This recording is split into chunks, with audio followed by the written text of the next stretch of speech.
नमस्कार साथियों, target computer class के ऑनलाइन प्लेटफॉर्म में आपका स्वागत है, अभिनंदन है। तो साथियों, आज बात करने वाले हैं। पिछली क्लास में हम बात कर लिए थे इंट्रोडक्शन ऑफ कंप्यूटर, कंप्यूटर का परिचय हमने अच्छे तरीके से पढ़ लिए थे। उनके कुछ क्वेश्चंस आंसर जो इम्पोर्टेंट थे वो भी हमारा चैप्टर कंप्लीट हो चुका है, वो भी हमने बहुत अच्छी तरीके से ले ली है। आपको बहुत अच्छी तरीके से बहुत ही यूजफुल क्लास लगी होगी। और वैसे ही जैसे इंट्रोडक्शन ऑफ कंप्यूटर की जैसे हमारी क्लास थी, उससे अच्छी क्लास होने वाली है। क्योंकि जैसे हमारा आज का जो टॉपिक रहेगा, हमारा जो चैप्टर रहेगा, वो होगा डेवलपमेंट ऑफ कंप्यूटर, कंप्यूटर का विकास। ठीक है, कंप्यूटर का विकास हमारा आज का चैप्टर रहेगा, कंप्यूटर का विकास। तो आज का चैप्टर है अपना कंप्यूटर का विकास, डेवलपमेंट ऑफ कंप्यूटर। तो डेवलपमेंट ऑफ कंप्यूटर में क्या चीजें पढ़ने वाले हैं कि कंप्यूटर का विकास कैसे हुआ, कंप्यूटर कैसे कैसे विकास हुआ कंप्यूटर का। तो वो चीजें आज इस क्लास में बात करने वाले हैं। तो सबसे पहले दुनिया का सबसे पहला कंप्यूटर है अबेकस, जो कि कब बनाया गया, कहां बनाया गया और कौन सी जगह बनाया गया, ये हमारे को पता होना जरूरी है। क्योंकि अबेकस कंप्यूटर के बारे में इतना ही आता है कि अबेकस कंप्यूटर कौन से देश में बनाया गया, कब बनाया गया और कौन सी जगह बनाया गया, यही चीजें क्वेश्चन इसका यही आता है। तो बात करते हैं अबेकस कंप्यूटर। ये देखो, ये क्या है, ये एक गणना यंत्र है। ओनली क्या है, पहले की जो कंप्यूटर थी, क्योंकि शुरुआत जो कंप्यूटर की हुई थी उस टाइम पे ओनली गणना करने के लिए इनका प्रयोग किया गया था। आजकल के जो कंप्यूटर है उसमें तो आप बहुत कुछ चीजें कर सकते थे, बहुत कुछ चीजें कर सकते थे। जैसे पहले के जो कंप्यूटर होते थे उसमें क्या बताया गया है, ये है कि गणना यंत्र है। क्या है, गणना यंत्र। तो गणना यंत्र में क्या होता है कि इनमें ओनली गणना की जा सकती थी, न कि अदरवाइज कार्य करते थे। ये क्या है, अदर काम नहीं करते। जैसे अभी के जो कंप्यूटर चल रहे हैं, अभी जो वर्तमान टाइम में, उसमें आप एक साथ आप कोई फाइल डाउनलोड कर सकते हो, मल्टीमीडिया के जो भी आप वीडियो गेम वगैरह चला सकते हो एक ही साथ। लेकिन उसमें पहले के जो कंप्यूटर होते थे उसमें क्या करते थे, ओनली गणना की जाती थी, जो कि इस प्रकार का कंप्यूटर होता था अबेकस। ठीक है, प्राइमरी जो बुक्स है उसमें दे रखा होता है। तो प्राइमरी बुक्स में ये चीजें देखने को मिल जाएगी, क्योंकि गणना करने के लिए उनको जो गिनती सिखाने के लिए ऐसे डिवाइस का प्रयोग करके उन छोटे बच्चों को सिखाया जाता है आजकल। ठीक है, उस टाइम पे ये एक कंप्यूटर था जो कि दुनिया का सबसे पहला कंप्यूटर था, अबेकस कंप्यूटर। ठीक है, उसके अंदर क्या किया जाता था, इस तरीके से गणना की जाती थी, गिनती की जाती थी, काउंटिंग की जाती थी। ठीक है, ये एक गणना यंत्र है जो कि लगभग 3000 वर्ष पहले, ये लगभग 3000 वर्ष पहले बनाया गया था। कौन सा कंप्यूटर, अबेकस कंप्यूटर। उसके बाद में आता है, ये कौन से देश द्वारा डिजाइन किया गया है, कौन से देश द्वारा खोजा गया कंप्यूटर है, ये है चाइना द्वारा बनाया गया सबसे पहला कंप्यूटर है, जो कि बेबीलोन मेसोपोटामिया में बनाया गया है। कहां बनाया गया है, चाइना में बनाया गया है, लेकिन कहां बनाया गया है, बेबीलोन मेसोपोटामिया में। ठीक है, ये होता है हमारा अबेकस कंप्यूटर। ठीक है, अबेकस हमारा दुनिया का सबसे पहला कंप्यूटर था। उसके बाद में हमारा कंप्यूटर आता है Blaise Pascal computer. Blaise Pascal computer हमारा दुनिया का दूसरा कंप्यूटर है जो कि फ्रांस द्वारा बनाया गया है। ठीक है, तो चलिए बात करते हैं हम ब्लेज पास्कल कंप्यूटर क्या है। तो ये जो ब्लेज पास्कल कंप्यूटर है उसमें जो जरूरी जो महत्वपूर्ण चीजें हैं वो मैंने पहले ही लिख दी है, क्योंकि हमारा जो टाइमिंग, क्योंकि लंबा चौड़ा हो जाता है, हमारा जो वीडियो बहुत लंबा चौड़ा हो जाता है, आपको भी देखने में बहुत प्रॉब्लम आती है और मेरे को भी बोलने में बहुत एनर्जी की ज़रूरत होती है।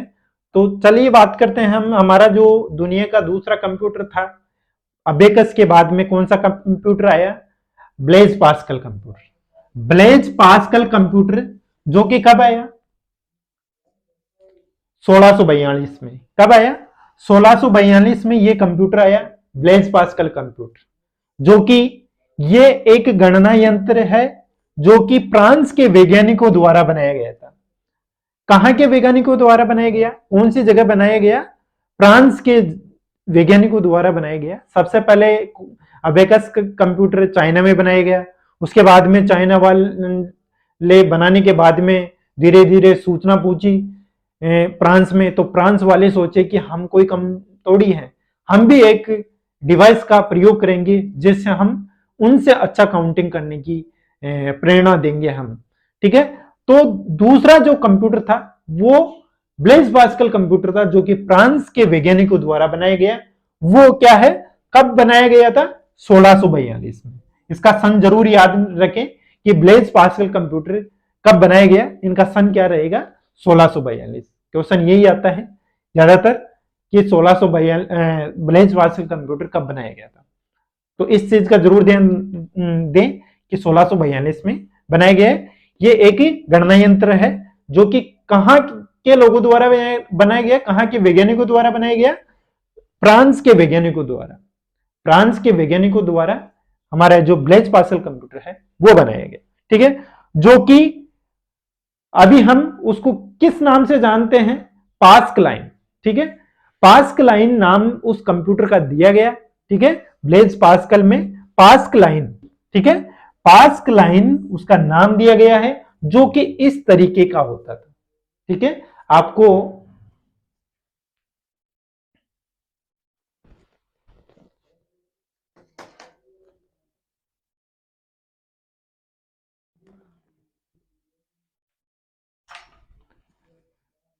जो कि इस तरीके का कंप्यूटर होता था। ठीक है, यह भी क्या है, एक गणना यंत्र था। इसके द्वारा क्या किया गया था, इसके द्वारा भी काउंटिंग की जाती थी, लेकिन उसका थोड़ा तरीका थोड़ा मॉडर्न टाइप का कर दिया। जैसे अभी जनरेशन होती है, वो जो हमारा मोबाइल का जो वर्जन है वो जैसे चेंज होता है, तो कुछ फीचर जो चेंजेस आते हैं, कुछ वही आ जाते हैं। तो वो चीजें इसी के अंदर थी, क्योंकि पास्कलाइन जो कंप्यूटर था वो दूसरा कंप्यूटर था। तो दूसरा कंप्यूटर बनाने वाला अगर उसमें कुछ चेंजेस नहीं करेगा तो फिर मतलब क्या है। तो इस तरीके का कंप्यूटर था पास्कलाइन। ठीक है, पास्कलाइन जो कि इस कंप्यूटर को बनाया गया था। तो वो इस तरीके का एक चक्रा होता था, चक्रे के चारों तरफ एक ऐसे इस तरीके की लाइनें होती थी, और उसके ऊपर नंबर लिखे होते थे, जैसे 1 2 3 4 5 6 7 8 9 ऐसे नंबर लिखे होते थे। जैसे ही जैसे काउंटिंग करती थी तो उसका चक्रा घुमाते थे, जैसे जैसे नंबर आते थे वैसे चक्रा घुमाना पड़ता था। तो पास्कलाइन जो कंप्यूटर है वो चक्रे का आकार का होता था, उसको चक्रे को सेट किया जाता था। जैसे 2 है तो 2 की तरफ जो तीर का निशान है वो 2 की तरफ सेट करेंगे। फिर जैसे 3 डिजिट आ रहा है, 3 नंबर का आ रहा है डिजिट, तो 3 पे चक्रा घुमाएंगे। तो ऐसे चक्रा घुमाने की। और जो हमारा पहला कंप्यूटर था अबेकस, उसमें क्या है, ऐसे जो प्राइमरी में ऐसे काउंटिंग 1 2 3, तो उसमें थोड़ी बहुत दिक्कत आती थी, तो इसलिए ये थोड़ा बहुत मॉडर्न टाइप का बना दिया। तो इसलिए इस जो ब्लेज पास्कल कंप्यूटर है उसमें भी इतनी ही चीजों का ध्यान रखना है आपको कि ये दुनिया का दूसरा कंप्यूटर है जो कि ब्लेज पास्कल कंप्यूटर है। कब बनाया गया, 1642 में। और ये एक गणना यंत्र है जो कि फ्रांस के वैज्ञानिकों द्वारा बनाया गया था, जो कि पास्कलाइन नाम से है। ठीक है, आजकल जो इस पास्कलाइन जो कि आजकल हम कैलकुलेटर बोलते हैं, उस चीज को कैलकुलेटर का आकार का ही होता था। ये कैलकुलेटर का यूज जैसे हम अभी कर रहे हैं, वैसे उस टाइम पे ये पास्कलाइन जो ब्लेज पास्कल कंप्यूटर था उसका प्रयोग करते थे। ठीक है, तो आगे बात करते हैं 1646 के बाद में क्या हुआ। 1646 के बाद में 1671 में जाके कुछ इवेंट हुई। ठीक है, कंप्यूटर 2 बन गए लेकिन इवेंट कुछ भी नहीं हुई, उसमें कुछ नया बदलाव कम आया, आया तो था लेकिन कम आया। उसके बाद में देखो 1671 में गोटफ्राइड लेबनिज द्वारा एक इवेंट की गई थी। ठीक है, गोटफ्राइड लेबनिज द्वारा एक इवेंट की थी जो कि बाइनरी नंबर था। ठीक है, बाइनरी नंबर अगर आपने कंप्यूटर क्लास अगर पहले से ले रखी हो तो आप अच्छे तरीके से जानते होंगे बाइनरी नंबर क्या है, किसको बाइनरी नंबर डिजिट कहा जाता है। अगर नहीं पता है तो हम अच्छी तरीके से हम जो नंबर सिस्टम पढ़ेंगे उसमें और अच्छी तरीके से बाइनरी नंबर के बारे में बात करेंगे। और बहुत ऐसा कोई कॉम्पिटिटिव एग्जाम नहीं होता है जिसमें बाइनरी और नंबर सिस्टम से कोई सवाल नहीं आया हो। हर बार क्वेश्चन आता है, हर कॉम्पिटिटिव एग्जाम में क्वेश्चन आता है नंबर ऑफ सिस्टम का।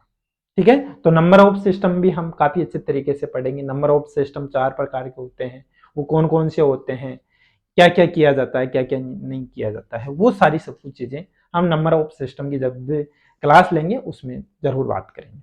ठीक है, तो बाइनरी नंबर जो है उसकी इवेंट की गई थी, कब की गई थी? 1671 में। ठीक है, 1671 में बाइनरी नंबर की इवेंट की गई थी, जो कि किसके द्वारा की गई थी? गोटफ्राइड लेबनिज द्वारा। लेबनिज द्वारा। अब वो बाइनरी नंबर कौन सा था? 0 और 1। ठीक है, 0 और 1 की इवेंट की गई बाइनरी नंबर के नाम से। तो 0 और 1 हमारे बाइनरी नंबर थे। कितने थे? 2। ठीक है, इसकी संख्या भी याद रखना है कि इसका आधार कितना था? 2। 0 और 1, 0 और 1 के अलावा कोई डिजिट नहीं था। इस वजह से 0 और 1 एक बाइनरी नंबर था, जो कि कब शुरू किया गया था? 1671 में। 1671 में किसके द्वारा किया गया था ये इवेंट? गोटफ्राइड लेबनिज द्वारा। गोटफ्राइड लेबनिज द्वारा ये इवेंट की थी। उसके बाद में क्या हुआ? उसके बाद में 1854 में चलते हैं अपन, बहुत टाइम बीत गया। उसके बाद में देखो ये बाइनरी डिजिट नंबर तो ला दिए, लेकिन इसका प्रयोग नहीं हुआ, बहुत सालों तक नहीं हुआ। उसके बाद में 1854 में जाकर कुछ इवेंट हुई, जो बाइनरी नंबर थे उसका प्रयोग किया जाने लगा, जो कि किसके द्वारा किया जाने लगे? पहले तो चीज देख लेते हैं सन। ठीक है, कौन से सत्र में किया गया? 1854 में। 1854 में बाइनरी कैलकुलेशन का प्रयोग किया गया था, जो कि बुलेन एलजेब्रा, बुलेन एलजेब्रा नाम देकर, बुलेन एलजेब्रा नाम देकर बाइनरी डिजिट कैलकुलेशन का प्रयोग किया गया था, जो कि किसके द्वारा किया गया था? किसके द्वारा किया गया था? जॉर्ज बुले द्वारा। जॉर्ज बुले द्वारा इसका प्रयोग किया गया था, बुलेन एलजेब्रा नाम देकर। ठीक है, अब बुलेन एलजेब्रा नाम देकर जो जॉर्ज बुले द्वारा 0 और 1 का क्या मतलब निकाला उसने? जॉर्ज बुले ने 0 और 1 का प्रयोग, 0 का मतलब बताया कि बंद, ऑफ। ठीक है, ऑफ बताया है, 0 का मतलब ऑफ बताया है, और 1 का मतलब बताया है ऑन। ठीक है, चालू। इसका प्रयोग किया गया है जॉर्ज बुले द्वारा कि 0 का मतलब, जो गोटफ्राइड लेबनिज ने जो बाइनरी जो नंबर दिए थे दो, 0 और 1, तो 0 और 1 का प्रयोग हम ऑन और ऑफ, 0 का मतलब शायद ऑफ होता है और 1 का मतलब शायद ऑन होता है। तो ये चीजें हैं, ध्यान में रखनी है, 0 का मतलब ऑफ और 1 का मतलब ऑन। ठीक है, तो ये चीजें आपको जरूर ध्यान में रखनी है कि किसके द्वारा क्या किया गया था और किसके द्वारा क्या किया गया था। ये चीजें हम आज के लिए इतना ही काफी, क्योंकि हम ज्यादा अगर क्लास में ज्यादा बात कर लेंगे इनके द्वारा तो आपके सिर से बाहर जाने लग जाएगी, माइंड से आउट ऑफ सिलेबस जिसको बोलते हैं, आउट ऑफ सिलेबस हो जाएगी अपने माइंड की। तो क्योंकि हमने क्या है, बचपन से कंप्यूटर नहीं पढ़ा। अगर बचपन से अगर कंप्यूटर पढ़ लेता है तो आज की ये जो चीजें अभी पढ़ रहे हैं वो बचपन में ही पढ़ लेते, अभी तो पता नहीं क्या पढ़ रहे होते। C++, पाइथन लैंग्वेज, जावा स्क्रिप्ट ऐसे पढ़ रहे होते, कोई सॉफ्टवेयर की खोज कर रहे होते अभी तो। लेकिन हमने क्या है, बचपन से नहीं पढ़ा। तो बचपन से नहीं पढ़ा तो अब पढ़ लो, कोई बात नहीं, अभी तो टाइम है। ठीक है, तो टाइम है तो टाइम का सदुपयोग करो। लेकिन अब तो टाइम जो जा रहा है वो बहुत ही गलत जा रहा है। अगर अभी भी आप कंप्यूटर में अगर मन से नहीं पढ़ रहे हैं तो आज से ही मन से पढ़ने लग जाना। और पिछले की जो क्लासें हमने अपलोड कर रखी है वो चीजें आप जरूर देखें, क्योंकि वो चीजें अगर आप देखते चलेंगे साथ साथ, अभी तो ज्यादा कुछ मैटर हुआ नहीं, शुरुआत से ही चल रहे हैं, तो इसलिए आप अभी कोई ज़्यादा क्लासें नहीं है, 4-5 क्लासें हुई है, उसको ज़रूर देखें ताकि आपको ये क्लासें लेने में, आगे की क्लासें लेने में आपको प्रॉब्लम नहीं आए। जैसे अभी जैसे डेवलपमेंट ऑफ कंप्यूटर की हमने 4-5 क्लासें, 4-5 चैप्टर ले लिए, 4-5 कंप्यूटर के बारे में बात कर लिए, ठीक है। अब 4-5 के बारे में बात कर लिए तो 4-5 के बारे में अगली बारे में थोड़ी बात, अगली जो क्लास में थोड़ी बात करेंगे, अगले तो अगले के बारे में बात करेंगे क्योंकि टाइम वैसे कम रहता है। तो इसलिए पिछली क्लास को देखना बहुत जरूरी होता है, इसलिए आप पहले की क्लासेस जरूर पढ़ें अभी तक आपने नहीं लिया था, और टारगेट कंप्यूटर क्लासेस को अभी तक सब्सक्राइब नहीं किया तो सब्सक्राइब जरूर करें और बेल आइकन को जरूर प्रेस करें ताकि जब भी मैं क्लास लूं आपके पास नोटिफिकेशन सबसे पहले आ सके, ठीक है। साथियों, इसमें बहुत ही जीरो लेवल, बहुत ही बेसिक लेवल से आपको पढ़ाया जा रहा है, क्योंकि मैंने 4-5 गाइड पढ़ के उनका निचोड़ निकाल के आपको पढ़ा रहा हूं।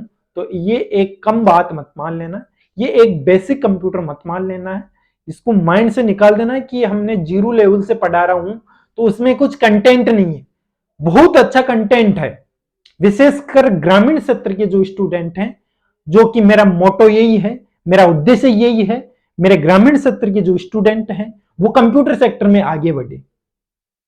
मेरा उद्देश्य यह है, मेरा उद्देश्य यह नहीं है कि मैं ऐसे करूं, मैं वैसे करूं, नहीं। मैं कर रहा हूं तो मेरे साथी, मेरे जो जूनियर स्टूडेंट है वो भी कंप्यूटर सेक्टर में आगे बढ़े, और जो गर्ल्स है वो भी आगे बढ़े। हमारे जो एरिया की जो गर्ल्स हैं, लड़कियां हैं, उनको बाहर नहीं भेजा जाता है, हमारे जो गार्जियंस हैं वो बाहर नहीं भेजते हैं पढ़ने के लिए कंप्यूटर या कोई और भी चीज़ें, जैसे जीके, रीजनिंग, मैथ, जो भी इसकी क्लासें होती है, कोचिंग के लिए नहीं भेजते हैं। तो आपको कंप्यूटर, जो टारगेट कंप्यूटर क्लासेस जो ऑनलाइन प्लेटफॉर्म है, वो उसके साथ साथ ऑफलाइन प्लेटफॉर्म भी चल रहा है, जो कि शिव शिक्षा सदन उच्च माध्यमिक विद्यालय राणोली में चल रहा है। बहुत ही अच्छा तरीके से फ्रिक्शन दे रहे हैं, उनमें बहुत अच्छी फैसिलिटीज है। 40,000 रुपए का एक लैपटॉप पे आपको फ्रिक्शन मिल रहा है, तो वो उसका फायदा जरूर लें, विशेषकर लड़कियां, ठीक है। इसमें लड़कियां ही एलिजिबल है, पात्र है, और 10th पास लड़कियां इसमें एलिजिबल है। 10th पास के बाद में कुछ भी हो सकती है, बीए, एमए, चाहे पीएचडी हो, ठीक है। तो वो लड़कियां निःशुल्क कंप्यूटर कोर्स के लिए, जो कि बेसिक कंप्यूटर कोर्स करवाया जा रहा है शिव शिक्षा सदन उच्च माध्यमिक विद्यालय द्वारा, तो उसमें जरूर आप भाग लें। उसमें क्या है, हर 3 महीने में बैच बनता है। 2 बैच कंप्लीट हो चुके हैं, तीसरा बैच स्टार्ट बहुत जल्द होने वाला है। तो हम क्या है, प्रत्येक बैच में 22 लड़कियों को ऐड करते हैं, तो 22 लड़कियां जो पहले आती हैं उनको हम ऐड करते हैं। तो इसलिए पहले आओ पहले पाओ, वो फॉर्मूला लगाते हुए हम चलते हैं।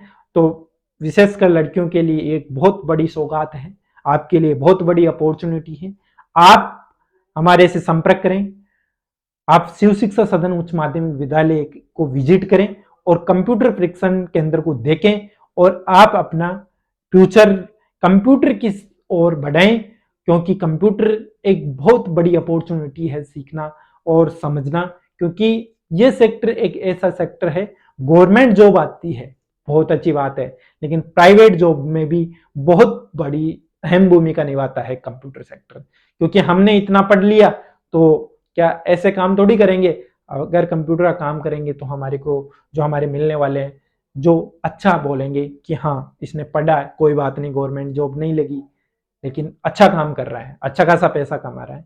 तो ये चीजें आपको मद्देनजर रखते हुए आप, जो हमारे ग्रामीण क्षेत्र की लड़कियां हैं, हमारे जो क्षेत्र की लड़कियां हैं, रानोली क्षेत्र की लड़कियां हैं, बगड़वा, कटमाना, चौगाई, ए क्षेत्र की जो लड़कियां हैं वो आ सकती है, परीक्षण ले सकती है। टाइमिंग सुबह का रहता है ज़्यादातर, तो वो टाइमिंग हम डिसाइड कर लेते हैं स्टूडेंट से और आगे बात कर लेते हैं। तो धन्यवाद साथियों, आज के लिए इतना ही काफ़ी। जय हिंद, जय भारत, राम राम।